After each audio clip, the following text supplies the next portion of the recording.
My boy next door. In the hospital. Someone once said hospitals are the place that witnesses the most goodbyes. I think differently. To me, the hospital is the place where I first loved a boy with everything I had.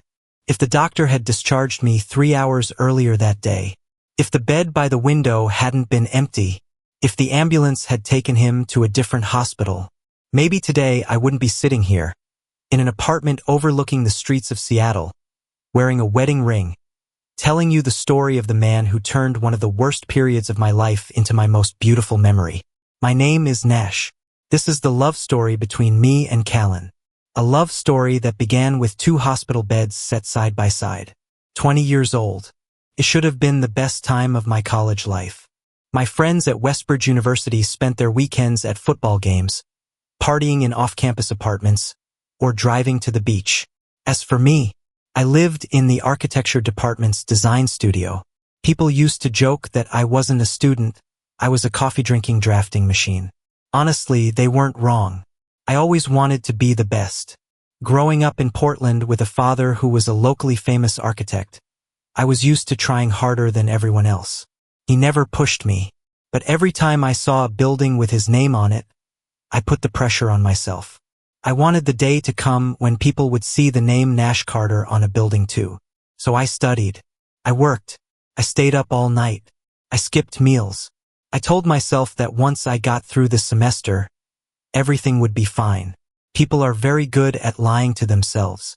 It was a Wednesday morning at the end of October. Drizzling rain. The air so cold your breath turned to white smoke. I ran across the university's central plaza, clutching my project model. My phone kept buzzing. A text from my professor. Nash, are you here yet? A text from a groupmate. Everyone's waiting.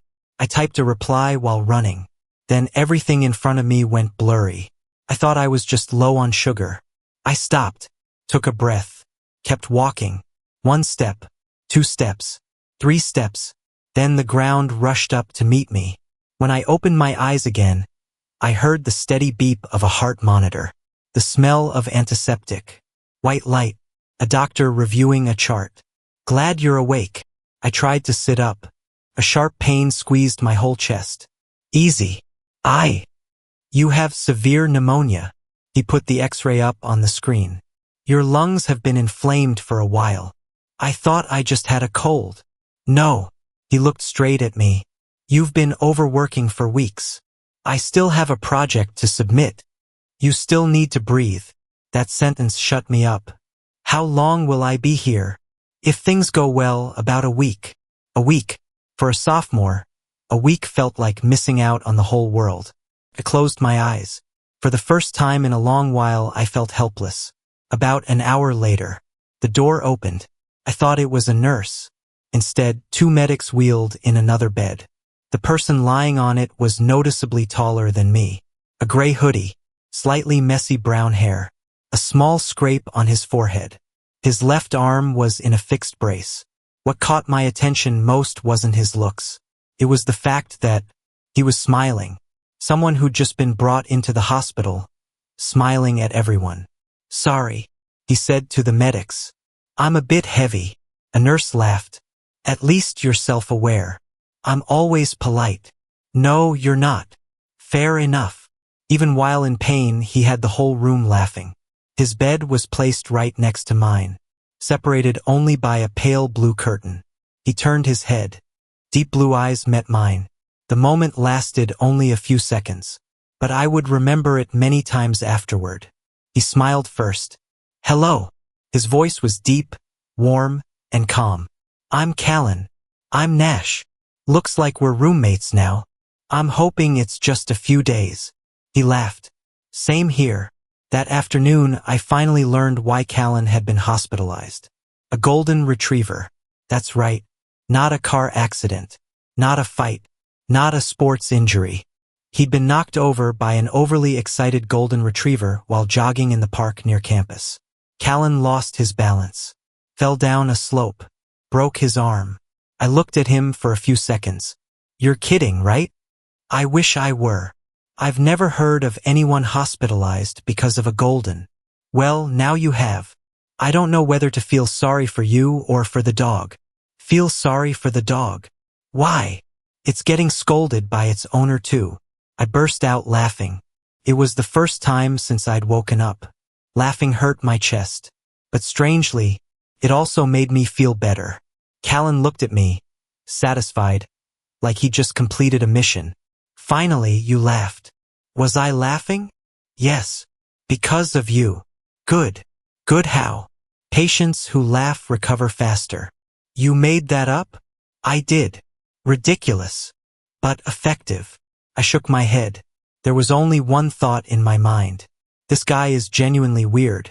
I had absolutely no idea that exact weirdness would slowly work its way into my life, turning me, someone who only knew how to live with drawings, grades, and pressure, into someone who started looking forward to each morning just to hear him say hello.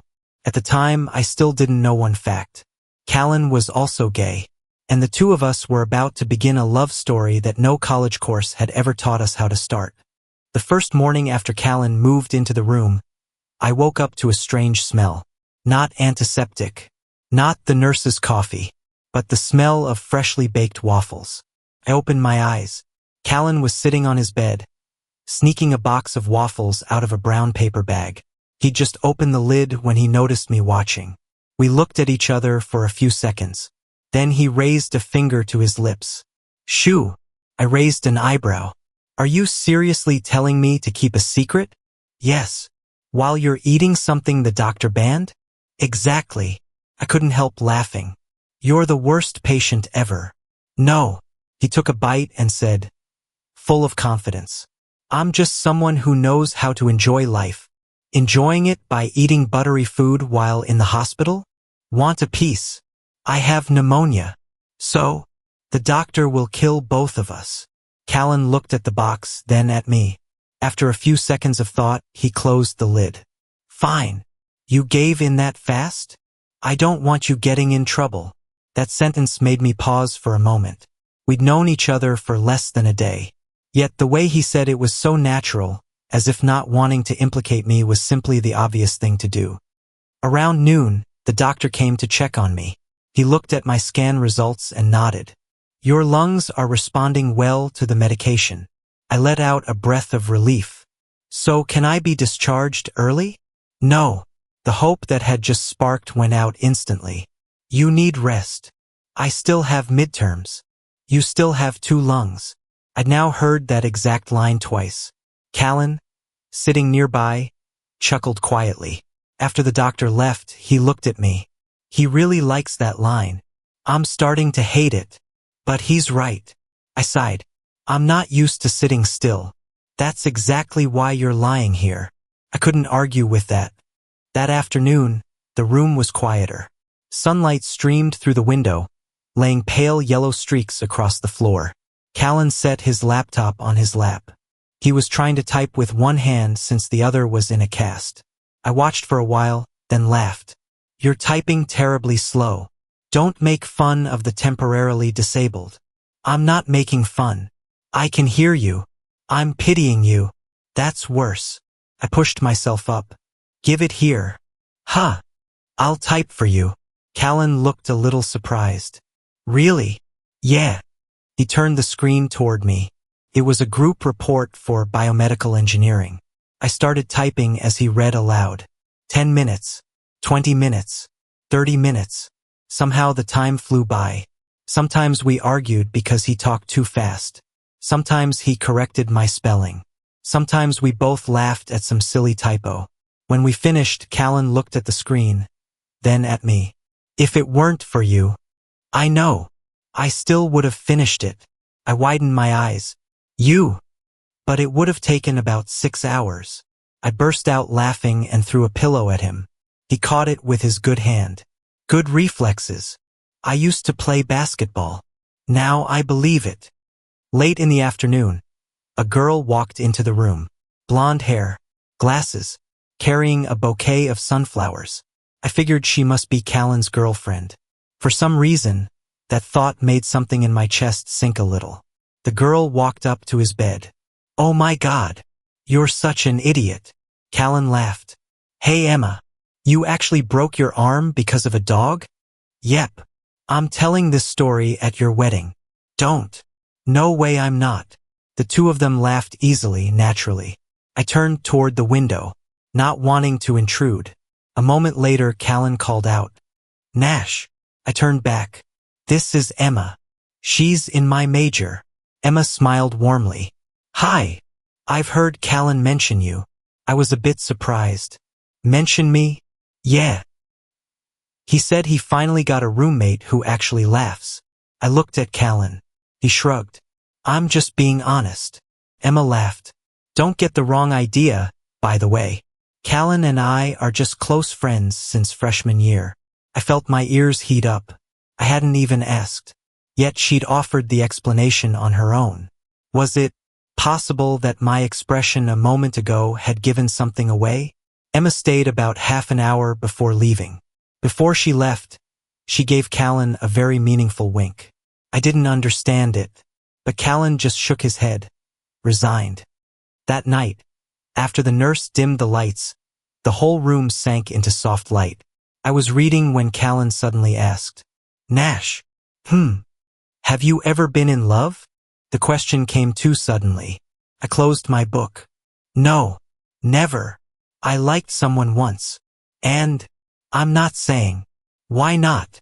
I stayed quiet for a while, because the person I liked was a boy on my high school swim team. He was straight. I didn't know why my heart was suddenly racing either. It was the first time in my whole college life that I'd met another guy who calmly and naturally admitted he liked boys. And I started to realize maybe my meeting with Callan wasn't as random as I'd thought. Took me almost a full minute to find my voice again. Boy. Callan wasn't looking at me.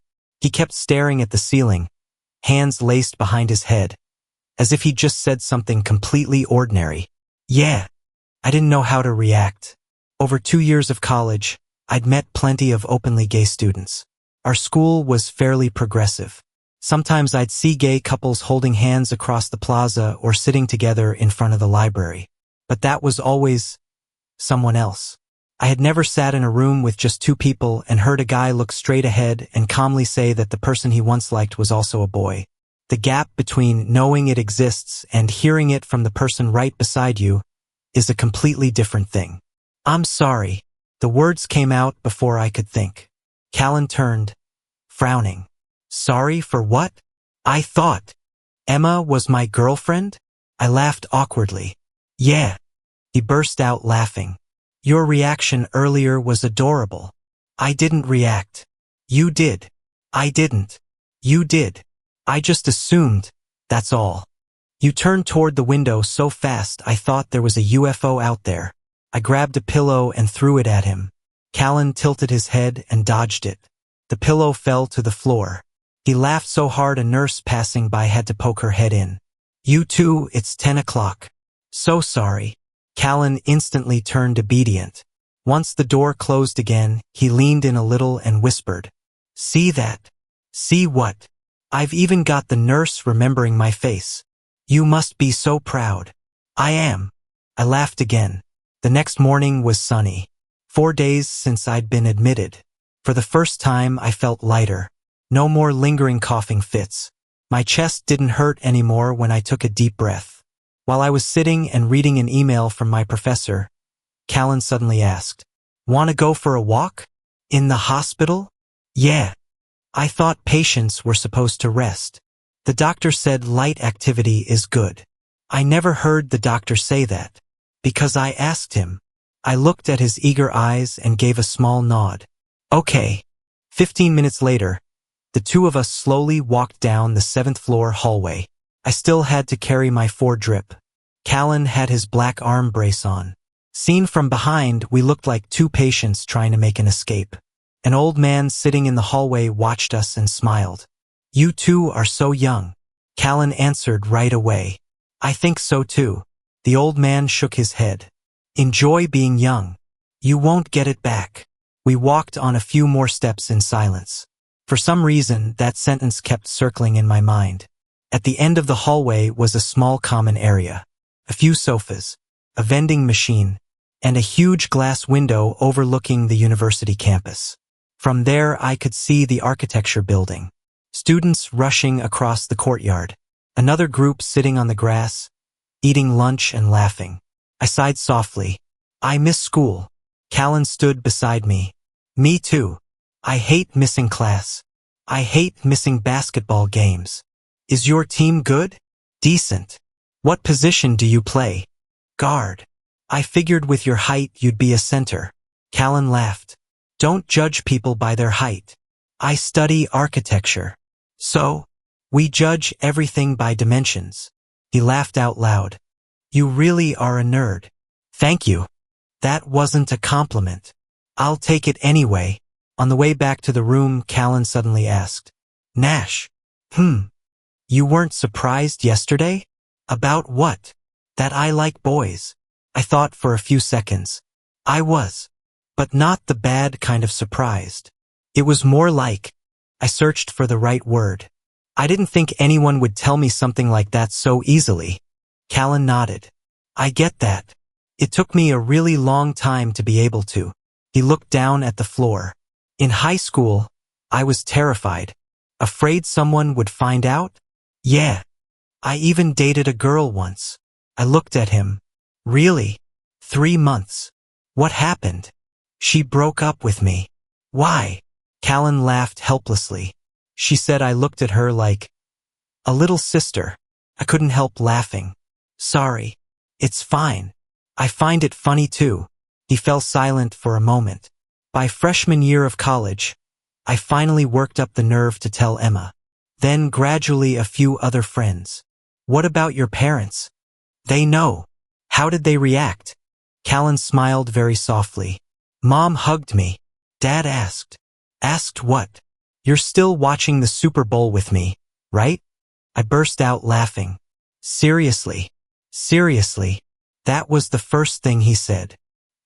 He's not good at talking about feelings. But that day he told me, you're my son first, before you're anything else. I found myself smiling.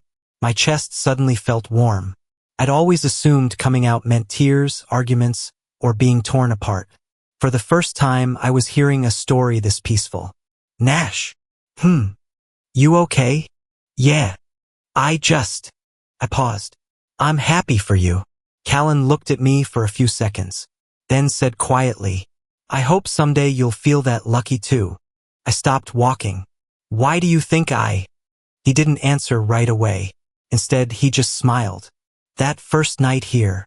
It took you almost 10 seconds to answer whether you had a girlfriend. I'm not stupid. My face burned. You don't have to explain. I'm not trying to push you to say anything either. It's just. He opened the door to our room. Whoever you are, you're still Nash. My difficult but kind-hearted roommate. I like being your friend. I stood frozen at the doorway. A strange feeling crept into my chest. Not because Callan had guessed my secret, but because he never once made me feel like I had to be on guard. For the first time in years, I felt like telling the truth about myself might not be as terrifying as I'd always thought. I just didn't know yet whether the first person I'd ever be brave enough to tell the truth to would turn out to be the very boy standing in front of me, smiling. That night I barely slept, not because of the heart monitor, not because of my lingering cough, but because Callan's words kept replaying in my head. Whoever you are, you're still Nash. Since I was 16, I'd spent far too much time wondering how other people would see me if they knew I liked boys. How would my friends react? Would my parents be disappointed? Would I be pushed away? But Callan, he never asked me to prove anything. Never tried to pry an answer out of me. Never looked at me with curious eyes. He simply accepted me even before I had the courage to accept myself. The next morning, I woke up to the sound of laughter. I cracked my eyes open. A boy of about 8 was standing at the door with his mother. He wore a green dinosaur hat. He looked at Callan with admiring eyes. You're the guy who got knocked down by a dog, right? I immediately turned to look at Callan. He widened his eyes. Who told you that? The whole floor knows. I snorted with laughter. Callan buried his face in his hand. So much for my reputation. The boy nodded seriously. But I think you're really cool. Why's that? That dog was huge. His name is Duke. You beat Duke. Callan laughed so hard he doubled over. No. Duke won. I only survived. The boy giggled.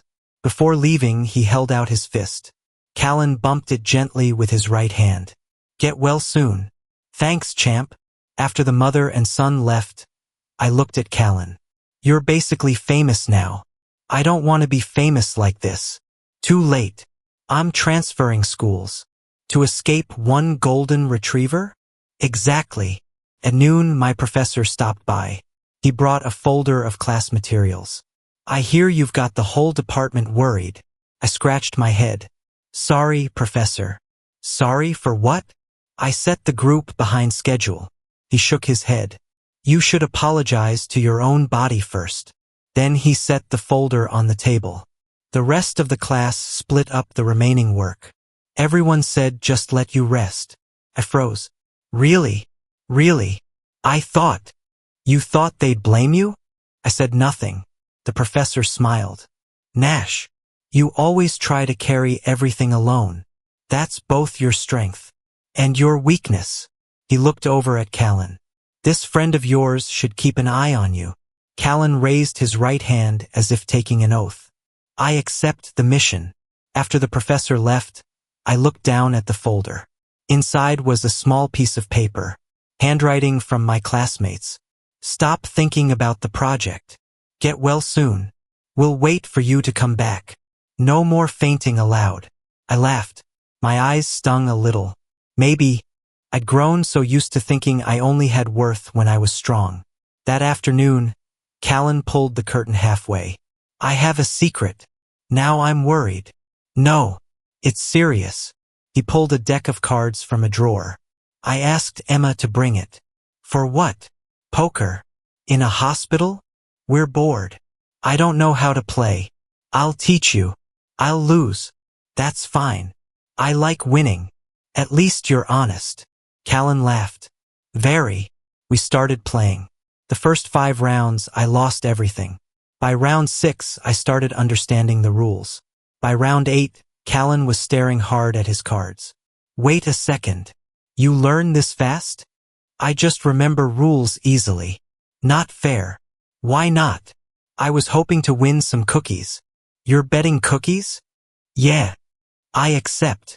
An hour later, all of Callan's cookies had migrated to my side of the table. He clutched his chest. I've just been robbed. Voluntarily.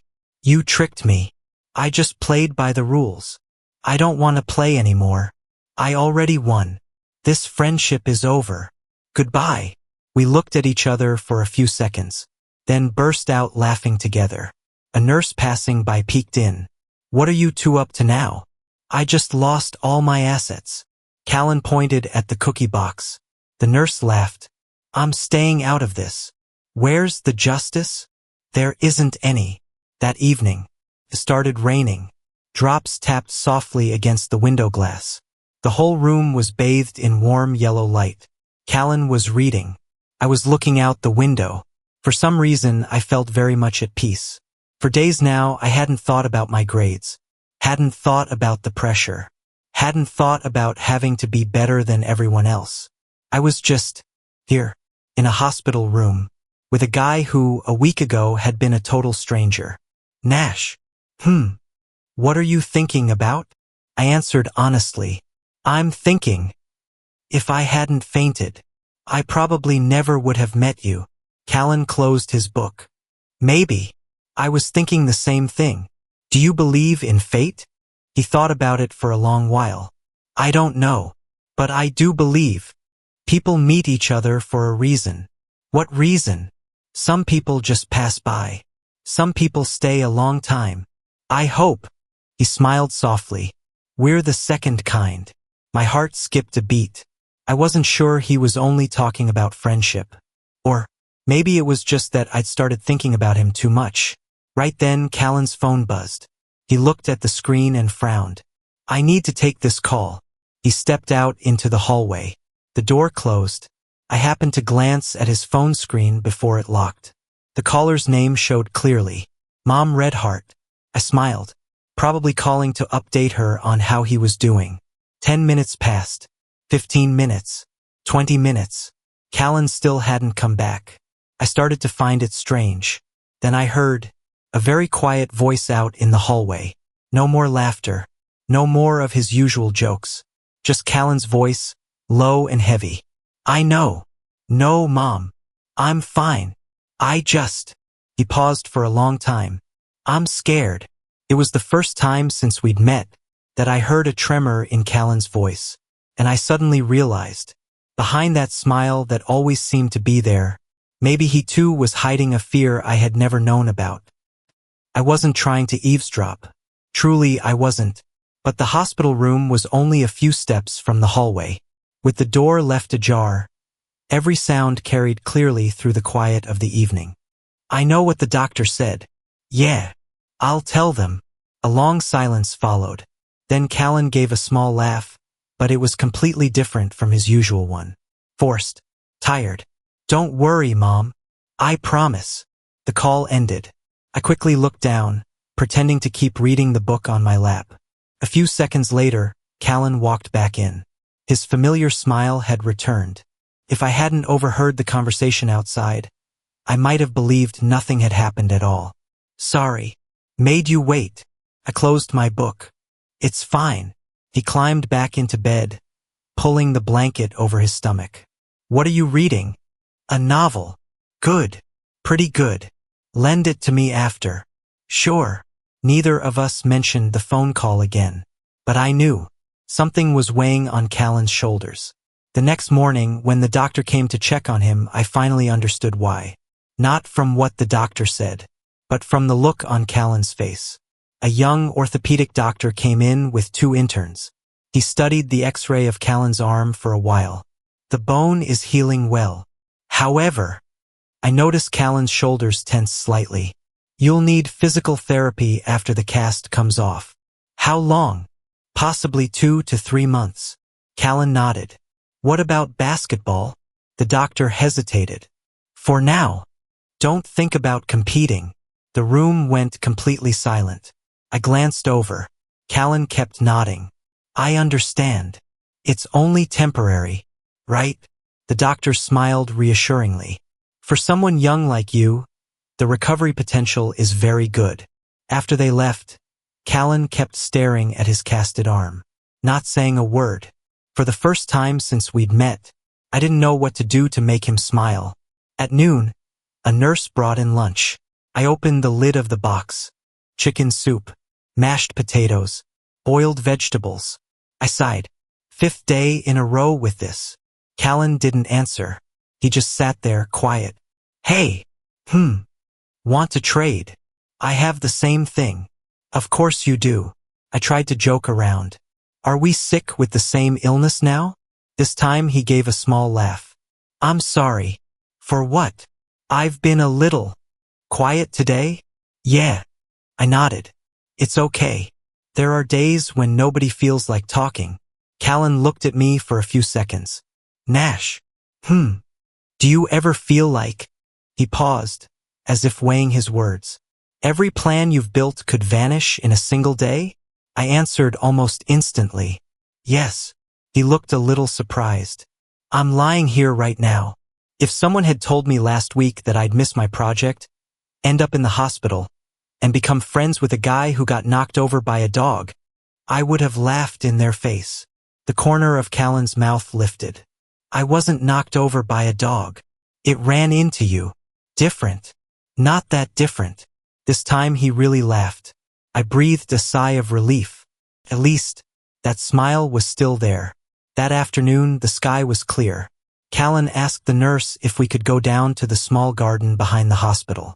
I went along too. The garden wasn't big. A few wooden benches. A small fountain. The maple trees were starting to turn red and orange. Leaves covered the path. It was beautiful enough that I forgot I was still wearing hospital clothes. We sat down on a bench. The early autumn wind carried a slight chill. After a while of silence, Callan spoke up. I never told you. Told me what? I'm on a basketball scholarship. I turned to him. Really? Yeah. Without that scholarship, I couldn't afford to study at Westbridge. I'd never known that. At school, Callan always came across so confident, so relaxed. I'd always assumed his life must be easy. I grew up in Spokane. My dad's a firefighter. My mom teaches elementary school. My family isn't poor, but not enough to cover college tuition either. I have to keep my scholarship. He looked down at his hospital shoes. If my recovery is slow, I could lose my spot on the team. For the first time, I understood why last night's phone call had scared him so much. It wasn't just a broken arm. It was his future, his dream, the pressure he'd always hidden behind that smile. I said quietly, "You'll recover." Callan laughed. "You're not a doctor." "No, but I believe it." He looked at me. "Why?" "I don't know. I smiled. "Don't think you're the type to give up easily." Callan stayed quiet for a long time. Then, out of nowhere, he held out his right fist toward me. "I'll remember that." I bumped my fist against his. Just a very light touch. But somehow, that moment made my heart beat faster than usual. When we got back to the room, Emma was already waiting. She had brought 2 cups of coffee. One for Nash. One for the troublemaker patient. I object to that nickname. Doesn't matter. Emma handed me the coffee. Low caffeine. The doctor already approved it. Thanks. She sat down in the chair by the window, glancing back and forth between me and Callan, then smiled, full of mystery. "What?" Callan grew wary. "I just find it interesting." "Interesting how?" "I've never seen you talk to anyone this much before." "We're friends." Emma nodded. "Yeah, friends." The way she drew out the word friends made both Callan and me blush. "Did I say something wrong?" She feigned innocence. Callan sighed. "Emma." "Yeah, quiet." She laughed. "Fine." But before she left, Emma leaned close to my ear, whispering very softly, "You know something? Since he got admitted." This is the first time I've seen Callan worry about someone else more than himself. Before I could react, she smiled, waved, and walked out of the room. I turned back. Callan was staring down into his coffee, as if he hadn't heard a thing. But the tips of his ears were bright red. And for the first time since we'd met, I started to wonder, was I the only one slowly falling? Or was Callan's heart quietly leaning toward me too?